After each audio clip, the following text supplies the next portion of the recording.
Look, I scroll just like you do. Perfect couples, matching outfits, candlelit dinners, and here I am reheating leftovers and dodging WYD texts like it's a sport. Social media makes it just seems like love is everywhere except in my DMs. That's what one of my friends said to me the other day. I laughed with her. But then I thought about it. Her experience is not exclusive. Behind every perfect post, there's a whole lot you don't see. This show isn't about filters. It's about the truth. Because sometimes the message is clear. You're never going to find real love if you don't fit the perfect type. You're too dark, too fat, too short. You're too much, too strong, too successful, or not enough of something else. And yet we still ask the question, why am I still single? Joining me today is someone who knows that question well. She's a full-time truck driver, a powerhouse on Bigo Live, and my beautiful baby sister. Crystalline is here to share how social media has shaped her search for love. Hi, Annika. Hi. Okay, let's get to it. I kind of wanted you, before we talk about how social media has shaped your life, I feel like people need to understand a little bit of why you think you're still single. So I think I would probably say it's just the fact that there's a lot of factors of what I am looking for in a relationship that stems from basically my past. And with what do you mean your past though? Like just things that happened in my past, and just it shaped me to who I am today. So give us an example. I'll give one of the strongest one. I'm considered bisexual. So prior to being with men, I was dating a girl, and I had a friend that I was in love with that was staying with me, but we weren't together. I was just helping her out. Okay. A family friend got out of jail situation, he needed somewhere to stay, and I'm the person that everybody comes to, for help, So I let him stay with me. He was doing illegal stuff in my house, and it went from family friend and helping family friend to now I am getting my ass beat, and with basically a 3-inch gash in my head from him beating me up with the keys. Okay, so we're going to go a little further back. Give me a little bit of detail as to how we go from, what was the specific incident that happened that day that caused we're gonna to just legal reason, I'm gonna just say let's say James, and let's just say James. Okay, his name is James. Right. James was a friend of the family. He grew up in the church. I've known him since he was a kid. So he basically was doing what you call those when they do the credit card fraud. Well, you don't have to say the specific thing or whatever. So he was, sending it to my house, and I at the time, can I tell the area? Huh? Yeah, okay. So at the it's time, wherever you feel comfortable with. So at the time, I was living over there, near the west side of LA, and my old neighbors actually used to get, I guess maybe they were doing illegal stuff or something, because they end up. The marshals will always knock on my door. The person who lived there before you? Prior to me. Okay, prior to you was doing illegal stuff. Yeah, he would so I would always get the marshals knocking on my door and stuff like that. So me being someone that's, cross every T, dot my I's or whatever, I already be kind of tripping over that.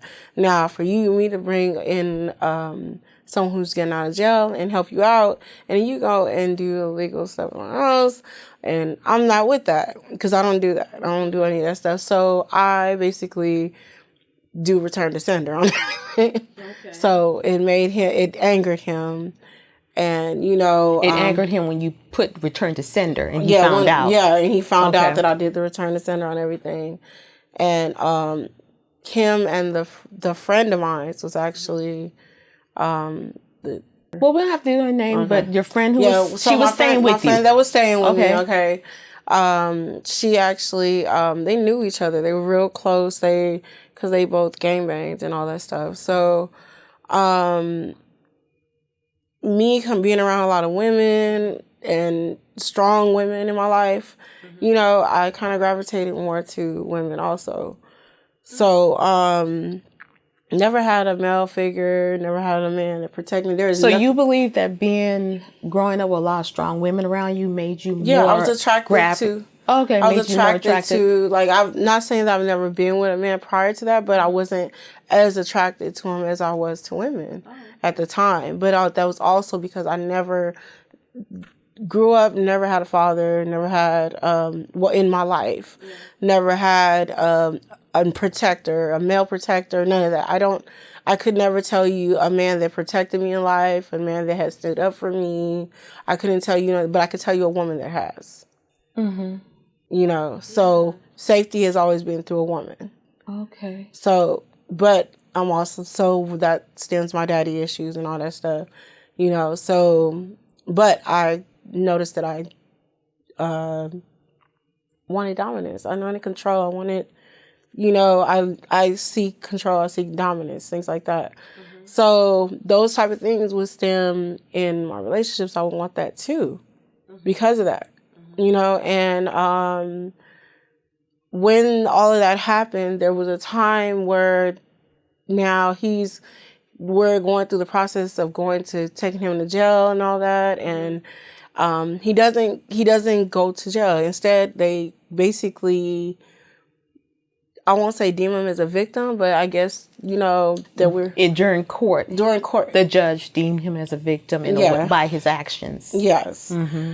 Like, so, and it was because of the fact that I basically, when he was beating on me, I, you know, left, went and got a knife, and you felt like you tried to defend yourself. I was defending myself. Uh-huh. But because I'm bigger, I am taller, and, but he was really tall. I know who you're talking about. He was really tall.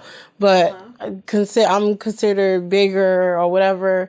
And for some people who don't know, I can come off aggressive, but people think aggressive is dominance, but it's just aggression. It's more like that. So, and do you believe that the aggression they think about you is because of your size? They look at that. I really do think my size does have something to do with it. Because if you see a smaller woman, you know. Think about Jada Pinkett Smith. Yeah, Jada Pinkett. She can have a huge attitude. And I'm not even on that. And I'm not even on that. And she could go right. And it's okay. It's cute. It's like, oh, you're cute. You're cute. You're serious. You're so nice. So, you know. For me, on the other hand, I always got the thing of, oh, you look like I could beat you, like you could be mine. It's like, oh, you look like you from men. Bully me, like from men. That's what I mainly got that from. Mm-hmm. You know, I get that from women too, but it don't bother me as much. I think, I don't know, but because I'm a woman that's looking for a man to be more dominant or whatever, dominant to me and everything, I think sometimes it's aggravating. Because, you know, especially with my streaming and stuff like that, because the name, they switch it around from where it actually, what it's actually for. So, and I get more submissive men or men that want me to control them, things like that. And it's extremely weird to me because I'm subservient. So let me get it straight. You believe, so that incident with him turned into him being violent with you. Mm-hmm. And then when he went to court, the judge deemed him more of a victim. Mm-hmm. And that affected how you then saw yourself in a way? Is that what you're saying? It made me insecure, I guess you could say. Insecure. It put an insecurity in me. It I desired more to be seen more as what I am, which is I'm softer than I'm way softer than that. You, sister, you And you're sensitive. I'm extremely sensitive. And a crybaby. Please don't. I ain't trying to put it out there, but Lord, I get it. You're very delicate. Yes. Yeah, I'm extremely delicate. So it's like when all that happened, just so happened social media had I saw something on there that was talking about BDSM and all that stuff. So it Wait, is that how you got into BDSM? Yes. Okay, for those of you who don't know what BDSM is, can you just give us the definition of the word? Okay. I hate so it's basically an acronym. It's all it is, an acronym. Bondage, dominance, submission, and masochism. Okay, it's basically an umbrella term. We get the concept. Yeah. And so basically, so now even I'm learning something. So that connected you to that because you were still looking for a male dominance. That's right. So that you could feel safe or like a woman. But and what it is that actual lifestyle itself, there's a structure there. It's a straight structure. No matter how aggressive I look, no matter how dominant I look, no matter how angry I look, if I say I'm a submissive, you treat me as that. Okay. And that's it.